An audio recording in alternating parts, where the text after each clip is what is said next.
The headlines focus on kinetic potential. Lockheed is set to triple production of interceptor missiles. The media presents a theater of visible threats, directing public attention to the sky. This is a calculated misdirection. The primary vector of attack against the West is not a projectile with a warhead. Its primary characteristic is silence. Analysts at RUSI and CSIS confirm that the critical vulnerability is not military, but informational. An adversary's most rational first move is not a launch, but a severance. Deep ocean cable cutting, strategic satellite blinding, an induced information blackout targeting the central nervous system of global finance. This attack vector is strategically efficient. It bypasses trillions in defense spending. It creates a data vacuum. In this vacuum, high-frequency trading halts. Swift transactions fail. Liquidity evaporates. The systemic risk is not the explosion, but the blackout's effect on an over-leveraged financial structure, one where regulators are actively softening capital rules for banks, creating a solvency crisis by design. This blueprint transforms the Western financial military complex into a blind leviathan, a powerful entity, stripped of its senses, thrashing in the dark. It retains launch-on-warning capability, but its inputs are gone. Panic becomes the accelerant. The pathway from a silent, surgical cut on the ocean floor to a systemic financial collapse, and from there to nuclear escalation, is direct and mathematical. The real weapon is the off switch. The prevailing analysis of the Ukraine conflict is fundamentally flawed. It is not a war of territorial expansion. It is a solvency crisis externalized through kinetic force. According to strategic analysis from CSIS, the war represents a catastrophic domestic liability for Russia, draining capital and political stability at an unsustainable rate. A protracted, conventional conflict is a mathematical certainty for state bankruptcy. This weakness forces a strategic pivot. When the kinetic cost of conventional warfare becomes terminal, an adversary has no choice but to shift to an asymmetric vector. The objective changes from battlefield victory to systemic disruption of the opponent's core infrastructure. The target is no longer military hardware, it's financial liquidity. This pivot is not speculative. It is incentivized directly by Western policy.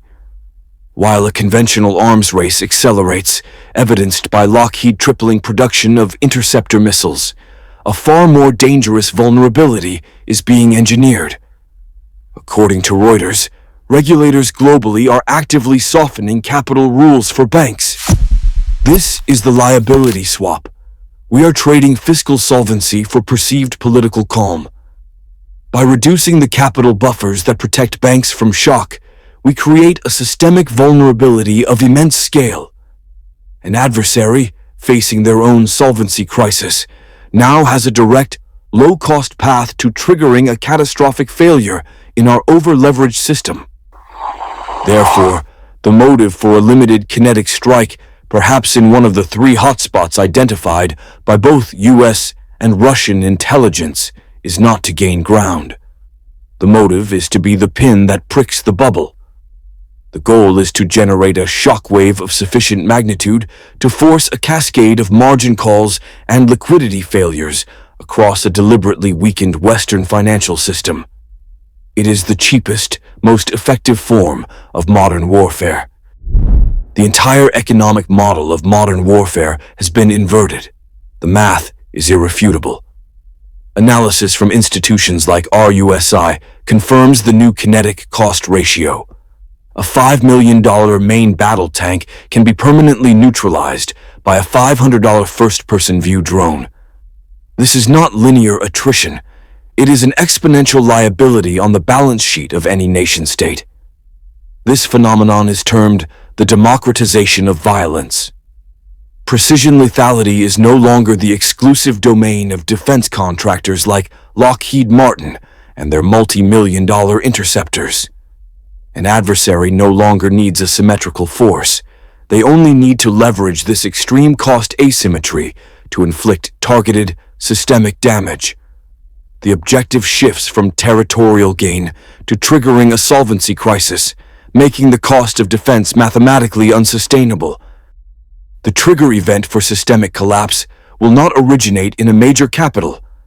It will be staged from a gray zone, a region selected not for its strategic value, but for its calculated deniability. The objective is not territorial gain. It is to provide the optimal kinetic vector for an attack on Western financial solvency. U.S. and Russian intelligence assessments, validated by CSIS reports, converge on three primary hotspots. These are not the targets, they are the launch points. While legacy media fixates on regional conflict, they miss the blueprint. An adversary's calculus is simple. What is the lowest possible kinetic cost required to trigger a catastrophic liquidity crisis? The answer lies in leveraging pre-existing instability. CSIS analysts warn that emergent instability from South Africa to North America serves as a proxy laboratory. These zones are used to test Western response protocols, establish logistical chains, and measure political resolve before the primary strike. This staging is enabled by a fundamental liability swap. As Reuters reports, regulators are systematically softening bank capital requirements. This is not a mistake, it is a feature. Financial solvency is being traded for short-term political stability, creating an over-leveraged system highly sensitive to external shocks. The adversary understands this. They know the system's pre-existing condition makes it vulnerable. The subsequent kinetic event, when it occurs, will appear limited and regional. The response is already priced in. A defense news report confirms Lockheed is tripling production of interceptor missiles. This is preparation for a launch-on-warning scenario. The mathematical certainty is that the strike itself is secondary. The primary weapon is the algorithm-driven market panic that follows, aimed directly at the balance sheets of a deliberately fragile financial architecture. The path from a regional strike to a global solvency crisis is now a direct, engineered vector. The launch-on-warning doctrine is not a strategy. It is a systemic protocol inherited from a bipolar world. Analysts at CSIS define it as an automated response. The detection of inbound enemy missiles via satellite and radar triggers a retaliatory launch. Before the initial strike can land and decapitate command structures, the entire system is built on the assumption that the warning data is irrefutable. This assumption is now the primary vector of attack. Enter the fog of digital war. An adversary does not need to launch a physical missile. A sophisticated cyber attack can blind the early warning radar and satellite feeds. In this scenario, the absence of data is not neutral. The protocol interprets it as the worst-case scenario, that the sensors have been destroyed in a successful first strike. The commander is now trapped.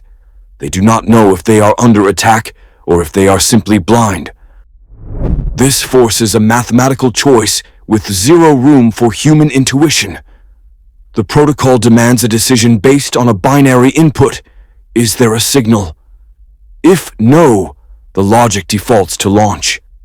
The fear of being annihilated while waiting for confirmation compels the commander to follow the protocol.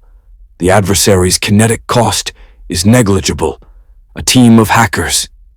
The payload is a forced error, leveraging our own systemic rigidity to trigger a global solvency crisis, and ultimately, nuclear escalation. This is asymmetric warfare in its purest form. The liability swap is complete. Regulators are systematically softening capital rules for banks, trading systemic solvency for short-term political stability.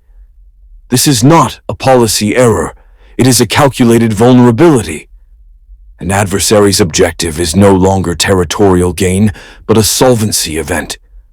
The kinetic cost is too high in the recognized hotspots, and legacy defense metrics, such as Lockheed tripling interceptor missile production, are a strategic misdirection. The vector is asymmetric. The goal is to trigger a launch-on warning protocol, not for nuclear weapons, but for central bank liquidity.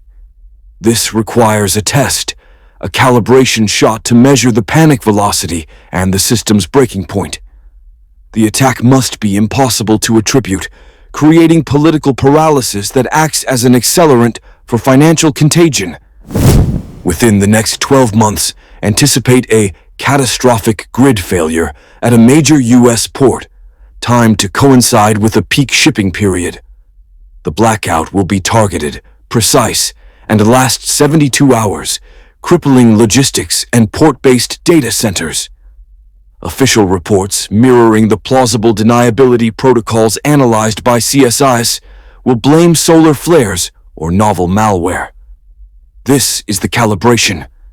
The actual objective is to model the failure cascade on the over-leveraged balance sheets of the commodity trading houses and their insurers.